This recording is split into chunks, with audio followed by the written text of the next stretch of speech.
This is Elvisgoodnews Durham talk show. And I'm here with Elder Corey T. How you doing, Mr. T? How's it going, brother? All right. Doing well. Just want to say thank you for coming to this talk show, coming to my talk show. And I appreciate it. I appreciate your time. And I just invited you here to interview you. Cool. Amen? Yeah. Be comfortable. I'm just going to ask you some questions that people all around the world will be able to know about Corey T. First, I want to start off with how you first started in the ministry, in the Christian walk ministry. How you first started, and your where was your first home church? Where's it located at? Okay, I started ministry actually in the early 90s, 1994, 95. That's after I was adopted by the Teague family. My mother was a very strong church member. She was in every program you can imagine at the church, and the church I'm talking about is Highway Church. At the time, it was called Highway Church of Christ, and it was at 371 10th Avenue. Bishop Liston Page Sr. was the pastor, and that's the ministry I grew up in. I started off there, singing and being a part of the ministry, and a little bit after that, I went to the bishop. My mother came with me, and I said, I feel that God has a calling on my life. And, he said, we'll pray about it. It's not like today where you could go there and they just give you something right away. They made you prove yourself back then. And, I gave my trial sermon. I was young, and I was nervous at the time, but, somehow the service went well. And the bishop knew, from that sermon that there was truly a calling on my life. And it wasn't long after that he licensed me. All of that took place in the 90s. Okay. So, ministry for me started quite a while ago, quite a while back. Maybe, 30 years, 25 or 26 years ago. How young you were? I was about 15 when I really got started with everything. 15 preaching the word of God? Yeah, preaching, yeah. In the pulpit? Yep. Wow, was you scared, man? Yeah, I was nervous. I was. I definitely can't lie and say that I was all right up there. I was nervous, and I didn't even know that I was going to be put in that type of situation. I thought he was going to do something where I would speak to him in the office. You know what I'm saying? Where he'd say, "Okay, I want you to talk about this or that," like an interview, like we're doing now. Yeah, yeah. I didn't know he was going to say, "You're up." That's how it went. It was afternoon service. Church was packed. After the choir sung, he just made the announcement. This is a trial sermon for Minister Teague. And I'm like, what? So I was shocked, but I went up there, and I never forget the sermon. It was came from the book of Mark. It was keep the faith until the end. It was when they was out in the ocean and they asked Jesus why was he sleeping. He got and said, peace be still. And I got the sermon from that was keep the faith until the end. And the service went up in smoke. And that's when Bishop knew that I did have a calling to speak, to preach. Wow, okay. That was in the 90s, yeah. Okay, so you was adopted. You say that earlier. You was adopted, right? So can you talk about that, if you don't mind? Yeah, my birth mother, her name was Ravina Ray G, and that's who, that's how I came into the world. Okay. But I guess at that time, there was a lot of pressure on her because she was young when she had me. I'm the oldest of her kids. Okay. So, I think she kept the other ones, but I was the oldest. And so I think when she had me, she was in a different place, and basically she went through Catholic Charities, and I was adopted by a lady named Mary Felton, Mary and Tony Felton, who she's still alive today. Now she's Mary Izzo. She remarried. And she kept me for a little while. And then, my Aunt Carrie, who has since passed away a couple years ago, my Aunt Carrie introduced me to the Teague family, which was her friends, and because they wanted to adopt. George and Louise Teague was the name. Okay. And they wanted to adopt, and she introduced me to them. Okay, so that's how you got into church by the Teague family? Yes. Okay. Because I really wasn't. I mean, like I said, I was in the shelter, Mount St. Joseph Children's Center. It was ran by the Diocese of Paterson. What's the name of it again? Mount St. Joseph Children's Center. Okay. It was in Totowa. It was controlled and operated by the Diocese of Paterson, the Archdiocese of Paterson, but they didn't have church on Sundays, so there was no church there. I didn't really start going to church until I got adopted by the Teague family. And that was pretty much the law in that house. Like my mother, like I see a lot of kids now, they get a choice of whether they want to go. Nah, when I was growing up, it was church on Sunday. No matter what you did during the week, Sunday morning, you're in church.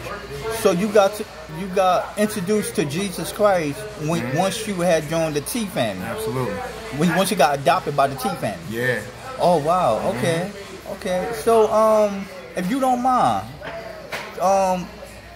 would you like to talk a little bit about your mom? Oh yeah, my mother, Pastor Louise Teague. Yeah, actually her birthday is coming up on February 28th. You know, she passed away 17 years ago, February 16th. Today's the 16th, right?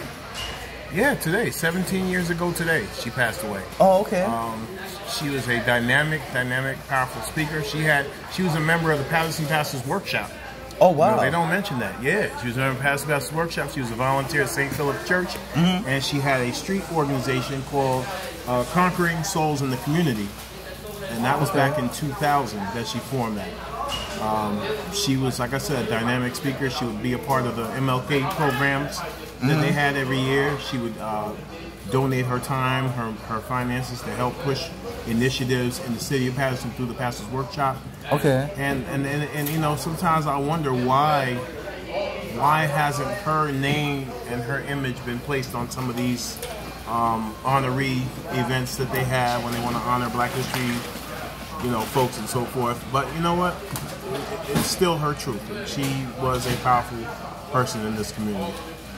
Okay. Okay, and that's Pastor T that had adopted you. That's right. No, to me, you know, that's your real mom. Absolutely. Yeah. She, I remember when we was teenagers, when I had first met you. Yeah. She was very strict, man. Yes, she was. Yeah, she was. She was very strict, and but she had loved Jesus. Yes, she did. She had loved Jesus, man. Yes, she did. You had a good mom. Yes, I did. Yeah. So we had talked about the ministry, how you first got in church. Let's talk about your singing ministry. Okay. How this first started? Well, my singing ministry is around the same time because I used to sing on the Peacemakers.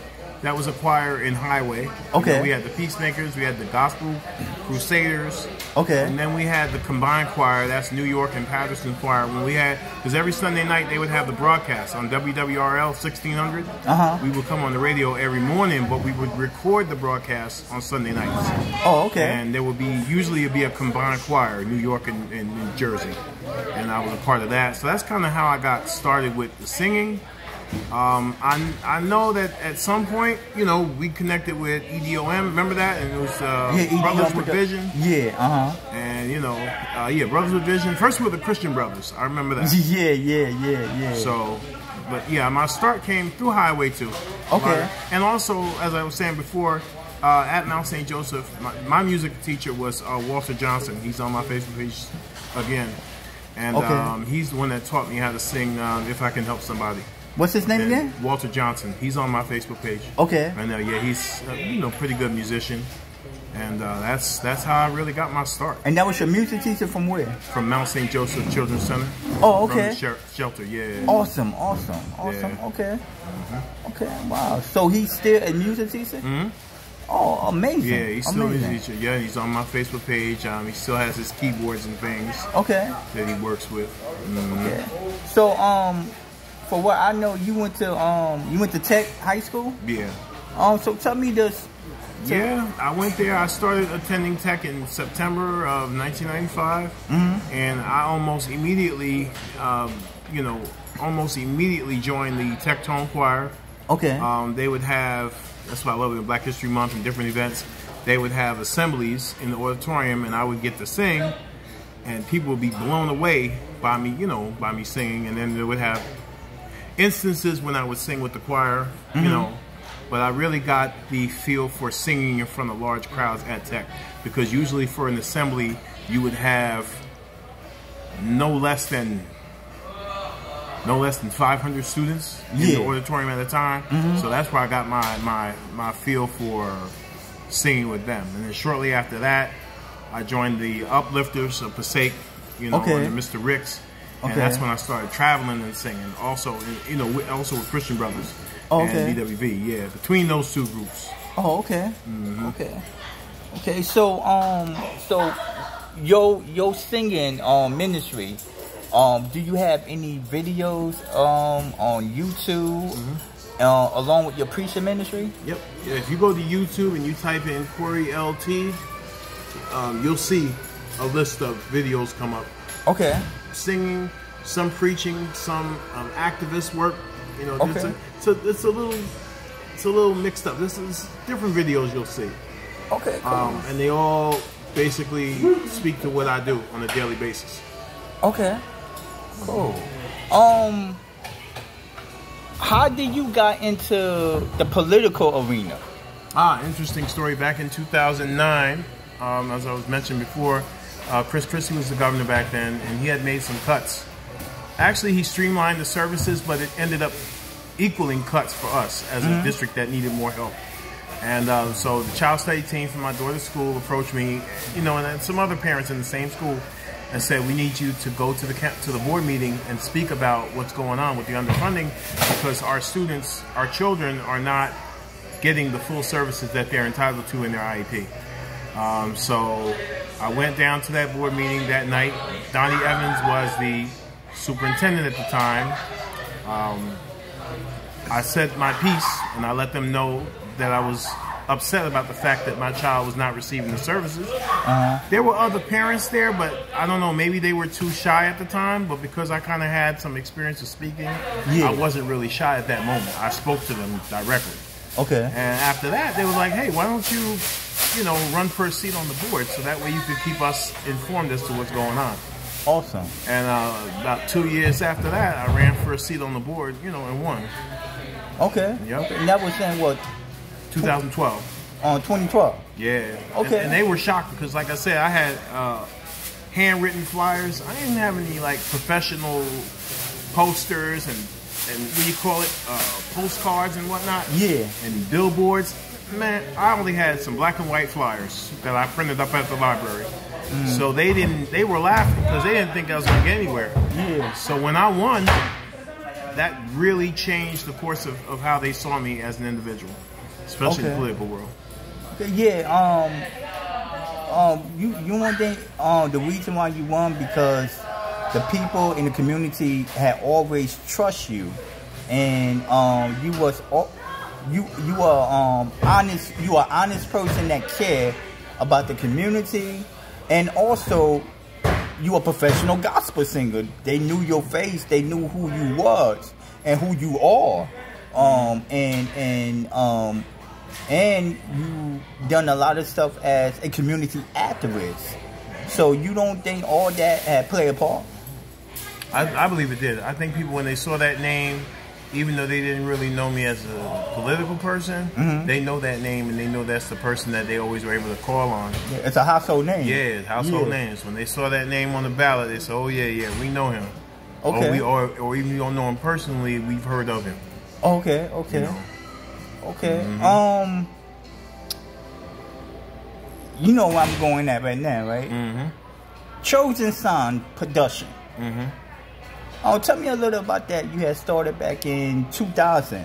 Yeah, I started that at the same time when my mother, started the church. Because I wanted to have, I call myself trying to have like a little production company with some singers and some music. And we kind of had our offices at the church. It was on Graham Ave at the time. And, I did put together a program at the college, if I'm not mistaken. One of those years I did. And either 2004 or 3. It was April 2001. 2001, okay. And, we had in the auditorium there. It came out pretty decent. It wasn't bad. That's the first time I had ever done that. My mother paid the cost of because they made us pay insurance and everything else. And my mother covered the cost of all of that, and I was very encouraged by that she believed in me to kind of help push that. Yeah, it was pretty decent. And that was during the time when Paterson didn't have nothing going on. Nothing. No, there was really nothing. And you had started your own production. Yeah. And you packed the place out. Yes, it was. People came from South Jersey, Connecticut, That's right. Virginia. Yep. That was something that Paterson had never experienced in a long time. No, that's right. Not since the 70s and the 80s and stuff, right? Yeah. So, so I just want to thank you for that, man. Oh yeah. You know, it's an honor to even have you a part of my production. Right. You are one of the founders of EDON Productions. Yeah, EDON, right. And then you came back not too long ago to help me to restart it. Right. And I appreciate it, man. Appreciate to have Corey T. Yeah. You know, in the work that I'm doing. Right. And so Corey T, what's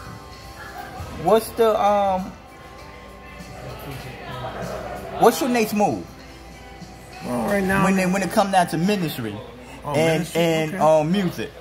Well, yeah, I do have a couple of songs that I want to actually go in the studio and put together. I was sitting on them for some years, and it wasn't until recently, a couple of months ago, I don't know, maybe about a year ago, when I really started going back into full-time ministry, that I started focusing on trying to do those songs again and finish them this time. Okay. I want to do that. I want to continue working on my memoir, my book, personal autobiography of the work that I've done as an activist. Oh, awesome. And then continue, with the ministry. Because right now I'm kind of like a full-time pastor at, or associate pastor at Redeemed Fellowship Center. Okay, so you like a assistant pastor? Right. Okay. Yep, Redeemed Fellowship Center. That's at 292 North 8th Street in Prospect Park. So tell me a little bit about this Redeemed Fellowship Center. Like, who is the pastor, and what was the reason you came into that ministry? Yeah, the pastor is Brenda Davis Gilbert, and the overseer is Apostle Monroe Gilbert. I actually started out with them in Highway. Apostle Gilbert was the organist for the Peacemakers and the Gospel Crusaders. Okay. And that's how I met Gilbert and Brenda. I met them both through Highway. We all started out together. My mother used to actually be the chaperone for Brenda when they were part of the Peacemakers. Oh, okay. And so she used to chaperone her when they were little kids. My mother was one of the people that was like a counselor to her. Oh, okay. So, there's a connection there, a personal connection between me and Gilbert and the Johnsons. We all kind of came out of Highway. We were all part of Highway. So, Redeem is, to me, like an extension of Highway. Okay. It's like an extension for me. So I still feel at home when I'm there. I still feel like back in Highway days. Awesome. And I see you doing some great work there. Is it possible? Can you say the address and information one more time? So if people decide to come to Passaic County and they want to see Corey T, they could come on a Sunday and see Corey T. Yeah, we're at Redeemed Fellowship Center, and we're located at 292 North 8th Street, Prospect Park, New Jersey. The pastor is Brenda Davis Gilbert, and the overseer is Apostle Monroe Gilbert Jr. And we're there every Sunday. For right now, we're there every Sunday at 11:45. 11:45 a.m.? A.m. Okay, 11:45 a.m. Okay, awesome. Awesome. Okay. Yep. So you do got videos on YouTube? Yes. If you type in Corey L. Teague, they'll come right up. Okay. Thank you for your time, Corey T. And I appreciate the time that you gave me. God bless you. Absolutely. And peace. Yep.